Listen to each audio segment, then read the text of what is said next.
palestrante da noite, Sérgio.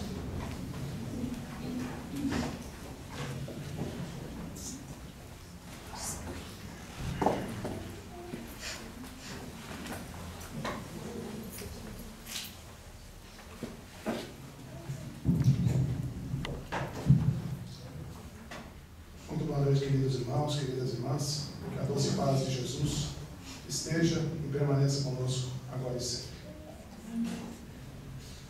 Eu acredito que todos nós prestamos bastante atenção, tanto na explanação da nossa irmã, quanto na prece inicial. Não foi mesmo? Na explanação, nós prestamos muita atenção, nos foi dada alguns pontinhos de orelha, não é mesmo? Bom, mas nos foi falado a respeito de algo que nós temos que devemos muito valorizar e aplicar, que é o livre-arbítrio. Esse livre-arbítrio que nos permite tomar várias e várias atitudes, posições, comportamentos. O pensamento que cada um de nós está tendo agora, por exemplo, é devido ao livre-arbítrio que nos é oferecido pelo Pai. A nossa irmã também, na oração, nos pede para que cada um de nós façamos o melhor em benefício, não somente nosso, mas em benefício de todos os que aqui estão, encarnados e desencarnados. E o tema dessa noite nos remete bastante nesse sentido. Nos leva a refletir sobre os nossos comportamentos, sobre as nossas atitudes, sobre o nosso modo de viver. E antes que nós entremos diretamente nele, eu gostaria de fazer uma pequena pergunta. Uma primeira pergunta a vocês. Nós moramos numa cidade que tem uma característica única. Eu acredito que a maioria mora aqui em Balneário Camboriú mesmo. E nessa característica única a gente já pode de imediato nos lembrarmos do mar, não é mesmo? Uma praia linda, um mar bastante vistoso, que atrai tantas e tantas pessoas até que a nossa cidade. Alguém já parou para pensar o que representa o mar? Já percebeu o quão grande ele é?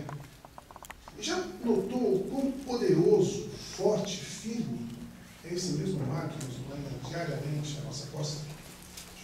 Aquela passeadinha que nós damos na praia? A gente já percebeu o quanto ele é imenso. Mas alguém já se perguntou como é que o mar se tornou assim? E como é que o mar se mantém assim durante o passar de séculos e séculos e séculos? E a questão para se refletir é a seguinte: o mar ele consegue ser tão grande, tão poderoso e tão imenso, porque ele se coloca alguns centímetros abaixo de todos os rios da terra, adotando assim uma postura de humildade ante todos aqueles que o alimentam. E se ele não fizesse assim, os rios não conseguiriam trazer as suas águas até ele.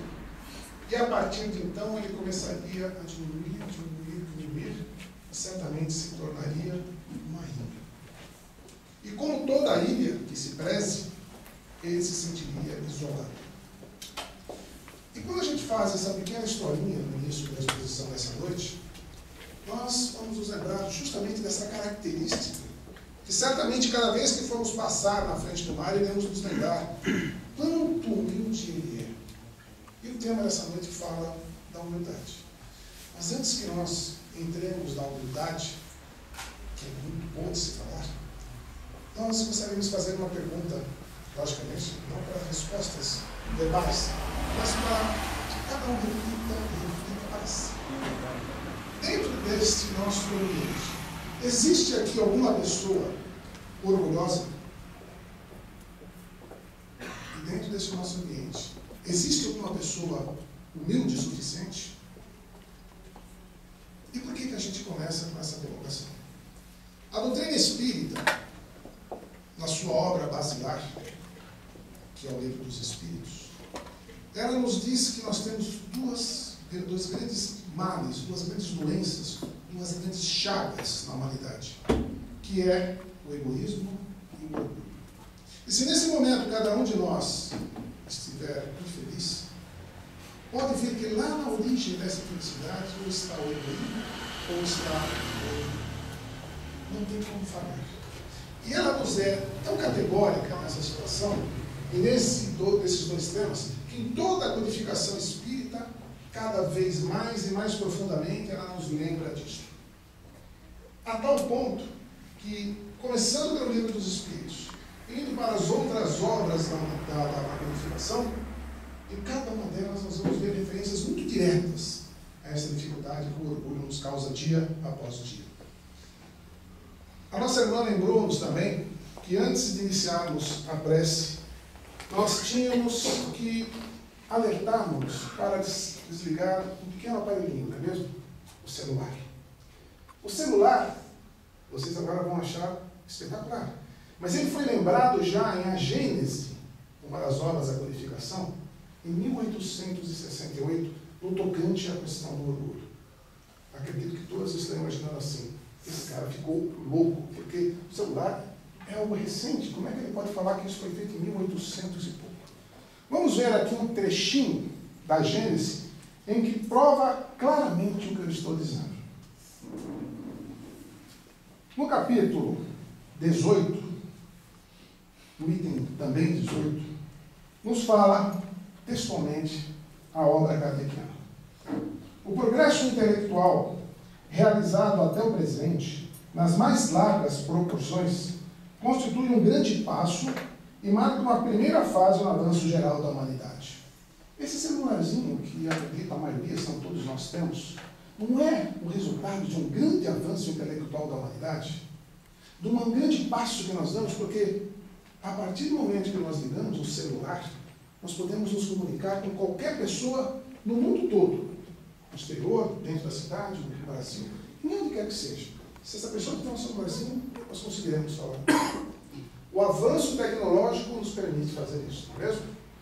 Mas a Gênese, obra de 145 anos atrás, nos fala do que poderia representar este mesmo celularzinho nosso em nosso próprio benefício. Vejamos.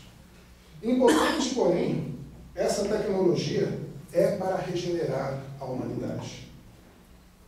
Enquanto o orgulho e o egoísmo nos dominarem, o homem se servirá da sua inteligência e dos seus conhecimentos para satisfazer as suas paixões e aos seus interesses pessoais. Razão porque se apliquem a aperfeiçoar os meios de prejudicar os seus semelhantes e até os destruir. Esse alerta que a Gênese nos faz, ela não foi feita a questão de 5, 10 anos atrás, talvez quando surgiram os primeiros celulares. Não, ela foi feita em 1868. Lá já estavam vendo que nós tínhamos grande possibilidade, pela nossa inteligência, de avançarmos constantemente e conseguirmos condições maravilhosas de vida. E o celular é uma delas. Porém, eles ali já nos alertaram.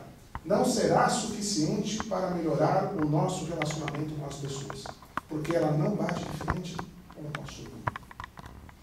Na sequência da própria codificação, nós temos também uma outra obra, que trata justamente da relação do mundo espiritual para com o mundo encarnado.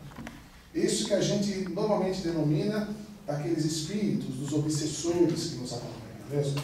E esses, às vezes, a gente conhece eles muito bem, porque eles estão tão constantemente conosco que parece que nós gostamos que eles permaneçam.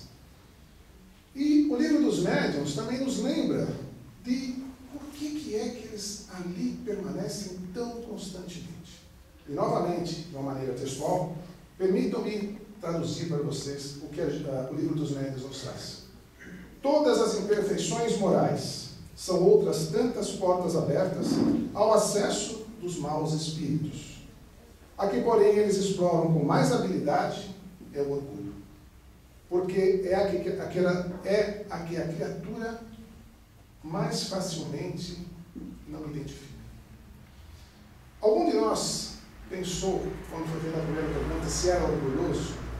Teve a resposta não, só propriamente não sou mais orgulhoso. Já consegui melhorar. Os espíritos que estão ao nosso redor constantemente, eles percebem esta nossa falha e ali se aproveitam bastante para continuarem a nos acompanhar dia após dia. Isso foi nos trazido também pelo próprio Livro dos Médiuns. Inclusive, nessa questão do Livro dos Médiuns, ele traz ali uma relação enorme das características principais que nós temos diariamente que podem ser portas abertas para que esses espíritos continuem a se aproximar tão facilmente do nosso ser. Seria interessante, se não lermos, pelo menos conversarmos com as pessoas aqui da casa, o que poderia estar sendo dito nessa questão do livro dos médiuns. Certamente receberemos toda a orientação. Mas se nós temos já, dentro da doutrina, o livro dos Espíritos falando do orgulho, a Gênese, que é uma das primeiras emanações de como todo o mundo se desenvolveu, o livro dos médiuns dizendo como isso acontece nos dois planos, seria lógico também a doutrina falar o que acontece com os orgulhosos depois do desencarne. E ali, dentro do céu e o inferno, uma das obras da codificação, eles também são bastante objetivos, trazendo nada mais nada menos do que na segunda parte do céu e inferno, o depoimento de um espírito sofredor. Meu Deus, bom, pode ser qualquer um de nós, não. Era um espírito que, enquanto encarnado, ele nada mais nada menos foi do que um príncipe russo, uma pessoa cheia de poder, cheia de posses, e ao desencarnar viu a condição humilíssima que se encontrava, pela sua própria dificuldade em relacionar-se com as pessoas do seu redor. E nos traz esse príncipe russo o seguinte depoimento: orgulho. Repita-se constantemente a palavra para que não se esqueça nunca que ele é a fonte de todos os sofrimentos que nos afligem. E quando ele fala isso, ele enumera uma série de sofrimentos que ele passa no plano espiritual. E ao final, ele nos lembra: não pensem que nós, a partir do momento do nosso desencarne, deixaremos de ser orgulhosos. Continuaremos a ser muito parecidos com o que somos agora. Mas também continuaremos colhendo os mesmos frutos. E esses frutos não são nada bons, como ele próprio, o seu depoimento, nos afirma. A pessoa que aqui ainda não consegue lutar contra o seu orgulho, continuará sendo também orgulhoso nos planos celestes e continuará sofrendo as consequências que ele tem. A doutrina espírita, então, em todos os seus livros, em todas as suas obras, nos lembra o quanto é importante nós corrigirmos esse nosso vício. Mas também nos diz, em determinado momento, como nós poderemos fazer essa correção. E no Evangelho segundo o Espiritismo, em seu capítulo 7, que trata de bem-aventurados os misericordiosos, os pobres de espírito, ele nos lembra, numa mensagem trazida por um espírito chamado Lacordaire, que nós temos uma tarefa a cumprir se quisermos deixar de ser orgulhosos. E ela é extremamente simples. Basta que sejamos humildes. Aí nós retornamos àquela primeira questão, quando nós fizemos a todos. Existe aqui nessa sala uma pessoa humilde? E nós vemos o quanto é grande a dificuldade de reconhecermos essas características em nós mesmos. E cabe nós lembrarmos que o Espírito que fala isso como cuidado para nós termos, para curarmos do nosso orgulho, enquanto encarnado, foi um advogado bastante atuante, mas em determinado momento ele se vê como ateu, uma pessoa totalmente fora do reconhecimento de algo acima dele, Deus, por exemplo. E naquele momento em que ele se vê ateu, causa-lhe a vida uma certa atitude, um certo momento, em que ele ali descobre que não, ele não era ateu. E ele acreditava sim em algo acima da sua inteligência, da sua capacidade. E ali começa, conhecendo a obra cristã, a ser um grande defensor das palavras de Jesus. Naquele momento, Lacordaire, ele começa a fazer o estudo dessa obra do Cristo, mas nunca perdendo a sua lógica, o seu pensamento, consequentemente a sua liberdade de agir, de pensar e de ser. E ele, em toda a sua vida, faz um paralelo entre o que é ser cristão e o que é ser livre. E nos fala que para você ser livre, você precisa defender os princípios cristãos. Mas para você também defender esses princípios, você precisa ter liberdade para agir. E faz isso durante toda a sua vida. Não precisaria nem ser dito que ele encontra diversas dificuldades, tanto com a igreja quanto a própria sociedade daquela época. Mas a própria doutrina espírita traz o depoimento desse espírito, e num caso bastante específico, um caso bastante difícil, que é justamente o orgulho. E ele nos orienta com bastante tranquilidade e do alto de sua sabedoria, sem dúvida, sejam humildes. E aí nós entramos no outro ponto. Será que nós conseguimos identificar já o orgulho em nossa própria vida, em nosso próprio ser? Talvez se eu fizesse agora novamente a questão, se tem uma pessoa orgulhosa, a reflexão começasse a ser diferente. Mas vamos ver então, a respeito do orgulho, algumas maneiras que nós poderíamos ter de identificá-lo no nosso comportamento. Alguém gosta de fazer uma boa ação e ser reconhecido por ela? Sim, todos nós. Mas isso não nos gera um certo orgulho? Então nós não podemos ter. O filho que vai até a escola, estuda, tira 10 na sua prova, chega em casa, mãe, eu estou orgulhoso por ter tirado 10. A mãe vira e fala, não, você não pode ficar orgulhoso por isso não, porque lá no Santo Espírito falaram que isso é ruim. Aí o menino disse, pai, não vou estudar mais. Kardec, na revista Espírita, nos fala justamente disso. Existe o bom orgulho e existe o mau orgulho. A diferença esse exemplo da criança, é quando ele chega e fala, mãe, tirei 10, e ninguém mais tirou 10, só eu. Eu sou o melhor de todos. As boas ações que nós cometemos, elas são dignas do nosso orgulho, para que elas sejam cada vez mais estimuladas e repetidas. Mas quando elas começam a rebaixar a pessoa que está ao nosso lado, ela se torna o mau orgulho. Quando nós achamos que o nosso carro é melhor que o carro do outro, quando nós achamos que a nossa casa é melhor que a casa do outro, quando nós achamos que a nossa família é melhor que a família do outro, nós começamos a ser orgulhosos. E simplesmente orgulhosos pelo lado ruim, esse lado que nós temos que extirpar em nós mesmos. Devemos enaltecer cada vez mais o bom orgulho pelas nossas boas ações. Ouvimos aqui também na preleção falarem do brechó, que é algo que beneficia a todos. Nós encontramos uma casa arrumadinha, asseada, perfeita. Isso tudo tem um trabalho de todos aqui, inclusive das pessoas que lá estão ofertando o seu tempo, a sua dedicação, para que possam ser polidos os materiais e as condições necessárias para se manter assim. Esses irmãos, eles têm orgulho do que fazem. Esse é um bom orgulho que deve ser cada vez mais ser estimulado. Nós também. Nós devemos ter atitudes no nosso dia a dia que temos orgulho dela. E essa diferença é que é importante nós identificarmos em nós. Se nós não conseguimos fazer essa distinção entre um e outro, nós teremos enorme dificuldade para darmos um passo adiante, para conseguirmos, enfim, entendermos melhor como é que isso pode estar atrapalhando o nosso próprio relacionamento com as pessoas. Mas vamos ver então algumas características deste mau orgulho, para nós começarmos a fazer em nós próprios aquelas perguntinhas que a gente faz lá quando deita no travesseiro. Se nós fôssemos fazer essas perguntas em público, talvez nós ficaríamos extremamente constrangidos. Mas lá no travesseiro a gente consegue fazê-las com uma tranquilidade enorme. Às vezes até pega um pouquinho do sono, mas faz parte. Como é que nós reagimos às críticas? Reagimos bem às críticas? Nós recebemos críticas no nosso dia a dia? Certamente que sim. Das mais variadas possíveis. Como é que nós reagimos a elas? Se nós reagimos bem a essas críticas, nós podemos dizer que já não somos orgulhosos numa parte ruim, nesse sentido. As pessoas podem identificar em nós as nossas falhas, porque nós poderíamos fazer outra pergunta. Alguém daqui, por acaso, é perfeito? Não, perfeito só Deus.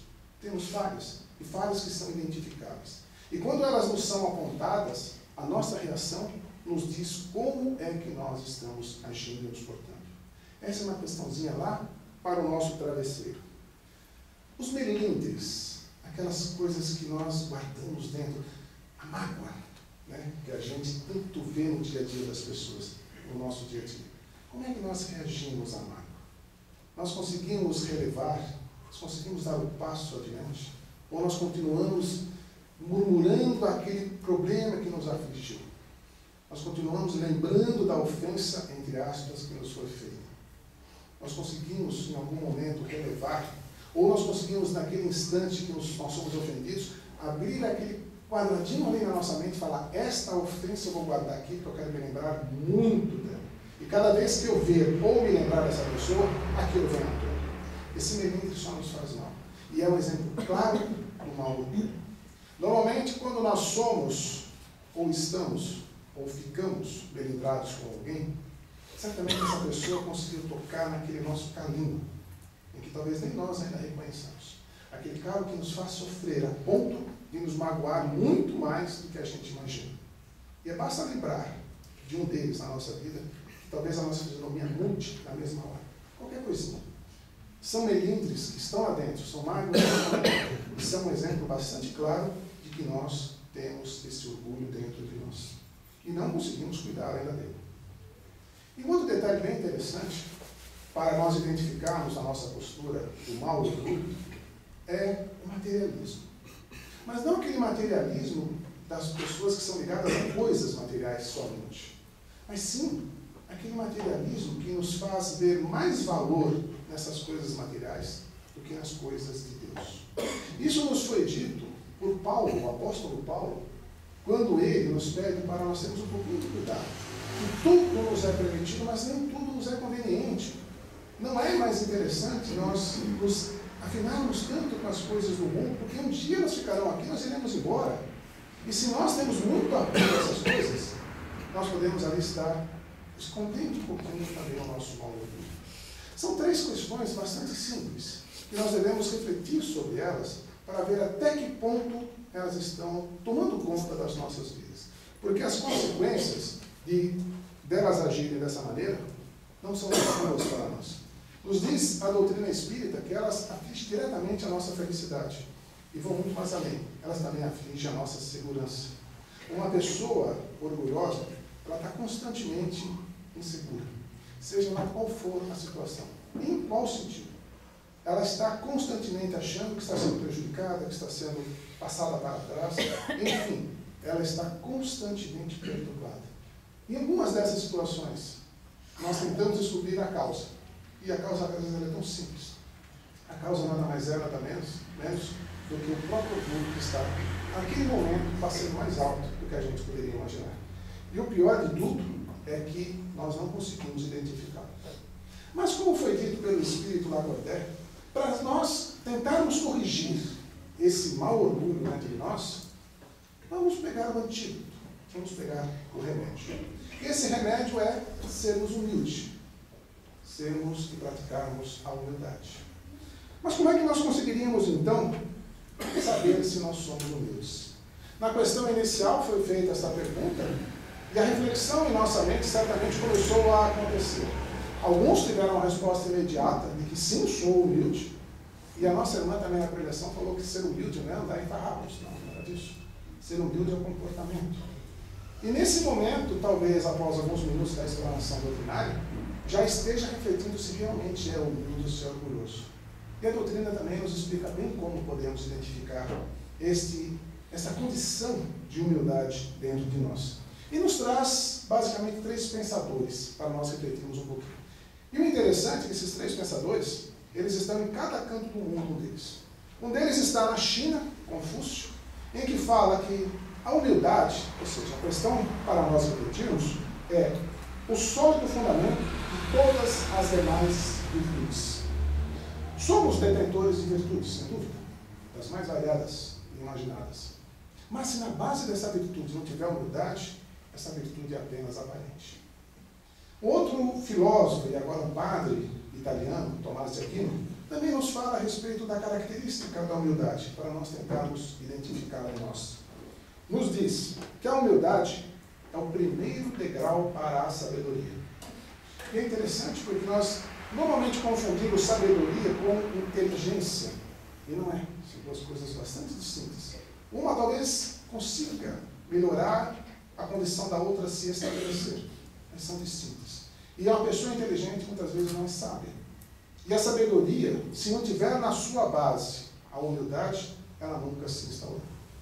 Mas o mais interessante desses 3 pensadores é até nosso conterrâneo, é um contemporâneo nosso e bem próximo de nós. Aqui um colombiano, que em 1982, inclusive, ganhou um prêmio Nobel, o Gabriel Garcia Marques, que fala, aí colocando inclusive um exemplo do bom orgulho, que um homem só tem o direito de olhar um outro de cima para baixo para ajudar a levantar. Essa eu acho que é a situação que mais se aproxima de nós. Porque nós fazemos sempre uma relação daquelas pessoas que estão próximas, de estarem melhores ou piores do que nós. E nós conseguimos facilmente identificar aquelas que estão em situação um pouquinho pior. E a única maneira que nós devemos fazer isso, estimular isso, é para ajudar aquela pessoa a melhorar a sua própria vida. Porque se nós passamos por isso, outros também estão vendo a nossa própria condição. E estão nos ajudando a também melhorarmos. Afinal de contas, estamos numa casa espírita. A casa espírita faz e estimula isso constantemente. Nós chegamos pedindo auxílio. Esse auxílio é dado. Mas todos os que aqui estão recebendo esse auxílio, como diz o escritor colombiano, têm também que ajudar aquele que vem pedir. E se nós, foi dito também por um pensador em determinado momento da história, se nós conhecemos já uma frase, no caso do Evangelho do Cristo, nós já temos condição de ajudar aquele irmão que naquele instante se aproxime de nós numa condição inferior. Nós somos um grande elo, uma grande corrente, um ajudando ao outro. E o orgulho nesse momento deve ser totalmente deixado de lado para que a humildade surja e faça-nos auxiliar a pessoa que está necessitando de nós. E para nós sabermos se nós conseguimos praticar essa humildade, nós podemos colocar 4 questões bastante rápidas, bastante óbvias. Se não vejamos, nós achamos que a pessoa humilde comete erros? Certamente que sim. Afinal de contas, errar é humano. E se o humilde comete erros, como é que ele vai se portar ante esse erro? A posição da pessoa humilde, ela é simplesmente de reconhecer que errou e procurar aprender para não mais repetir aquele equívoco. Nós estamos numa grande escalada evolutiva. E essa escalada evolutiva, certamente, teremos vários tropeços. Né? Só que esses tropeços, nós temos que identificá-los e buscar não mais repeti-los. Fazendo isso, nós vamos reconhecer a humildade em nosso próprio ser. É interessante também que a pessoa humilde, ela consegue ter mais tempo disponível. Alguém já deu aqui aquela justificativa, aquela desculpinha, de que não vai fazer essa ou aquela coisa porque não tem tempo? Certamente a maioria, se não todos nós. A pessoa que tem a humildade já dentro de si, consegue ter mais tempo para todas as suas atividades. Mesmo aquelas que talvez fujam um pouco do hábito dela. E ela fazendo isso, ela está sempre disponível para auxiliar, para estender a sua mão ao próximo naquilo que lhe for pedido. Exemplos disso nós poderíamos colocar inúmeros, mas talvez nós passamos por eles alguns hoje. Naquele momento que fomos sair de casa, o filho veio pedir um abraço nosso. A primeira coisa que nós fizemos foi o quê? Olhar no relógio, abraçar esse filho nessa hora. É a hora de abraçar com maior carinho, ter o tempo de ser humilde a ponto de dedicar aquele carinho àquela pessoa. A pessoa que às vezes passa ao nosso lado e solicita apenas um sorriso, um cumprimento, um bom dia, é uma prova da nossa humildade. Nós não nascemos com isso, nós não recebemos isso, nós aprendemos a fazer isso. E aprendemos praticando. É uma boa dica para, talvez amanhã cedo, começarmos a prestar um pouquinho mais atenção nessas nossas atitudes. A pessoa humilde também, ela cumpre com todas as suas obrigações. Afinal de contas, reclamar é para aquelas pessoas que não estão acreditando em si próprias, a tal ponto de acharem que elas próprias estão acima de tudo e de todos. E aí elas começam a reclamar. E puxando por esta qualidade que a pessoa humilde tem, nós poderíamos dizer também que as pessoas que são humildes, elas respeitam os seus superiores, a ponto de não reclamarem daquilo que lhes é colocada, seja no seu trabalho, seja na sua vida, seja onde quer que lhe for oferecida a tarefa. Ela está sempre pronta a respeitar aqueles que são superiores e, principalmente, a servir. E quando nós pensamos em servir, queridos irmãos, nós não podemos jamais esquecer o maior exemplo de serviço que nós tivemos na humanidade. E certamente você já deve saber de quem que eu estou falando.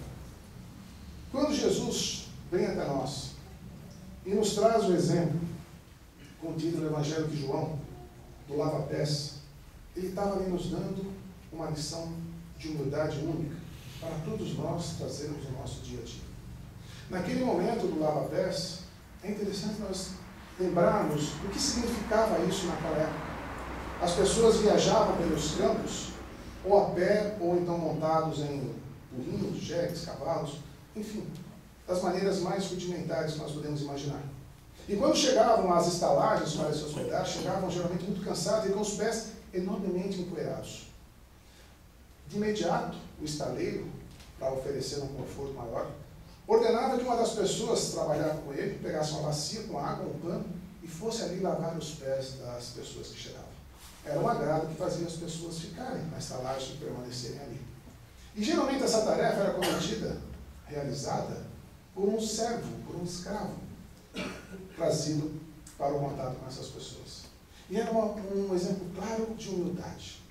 Jesus, ao fazer isso com os seus apóstolos, também tenta dar a mesma lição para eles e para nós. Tanto que naquele instante que ele começa a lavar os pés dos apóstolos, Pedro tenta repreendê-lo e tenta interrompê-lo. E naquele mesmo instante, Jesus pede que Pedro se cale e deixe que ele realize a tarefa. E no final, ao lavar os pés de todos os apóstolos, o Cristo faz uma colocação. Compreendeis o que vos tenho feito? Vós me chamais mestre e senhor, e dizeis bem, porque eu sou. Se eu, pois, sendo seu senhor e mestre, vos lavei os pés, também vós deveis lavar os pés uns aos outros. Quando Cristo nos ensina a fazermos o ato de humildade para com o próximo, Ele nos dá a perfeita lição de como nós poderemos corrigir este orgulho que ainda tenta nos acompanhar. Ser humilde não é fácil. Ser humilde exige dedicação, sacrifício, tranquilidade, serenidade, muita fé. Mas nos traz enormes alegrias a partir de cada ato de humildade que nós realizamos. Quando nós lidamos bem com as pessoas ao nosso lado, é um ato de humildade. Quando nós respeitamos a opinião do outro, é um ato de humildade. Quando nós amamos o nosso semelhante, é o ato maior de humildade. Fácil não. Isso não é fácil. Se fosse fácil, talvez nós não precisássemos ouvir isso constantemente no decorrer de séculos e séculos. Mas é algo possível para nós fazermos. Quando o Evangelho nos dá a lição de orgulho e de humildade, ele nos fala: tens este problema a corrigir, mas tens o remédio a praticar. Pratiquemos esse remédio. Sejamos humildes. Não é difícil, não dói, e nos traz enormes felicidades. A felicidade, como foi dito, deitar à noite no travesseiro e perguntar: eu cumpri todas as minhas tarefas de humildade desse dia? Eu fui humilde para com as pessoas ao meu redor? E se a resposta for sim, certamente teremos o sono dos justos. Se a resposta ainda nos lembrar que em algumas atitudes nós poderíamos nos dedicar um pouquinho mais, certamente ao despertar no dia seguinte, nós nos empenharemos mais nesse sentido. É assim que a vida nos faz evoluir dia após dia. É assim que a vida sempre nos trará a grande felicidade que lá atrás, teve quando conheceu o ensinamento do Cristo. Esse Cristo que se apresenta sempre aqui às nossas costas, trazendo essa imagem tão bela, que nos abraça e nos recebe. Não apenas uma imagem, meus irmãos, mas uma mensagem de humildade e de amor incondicional a todos nós. Muita paz.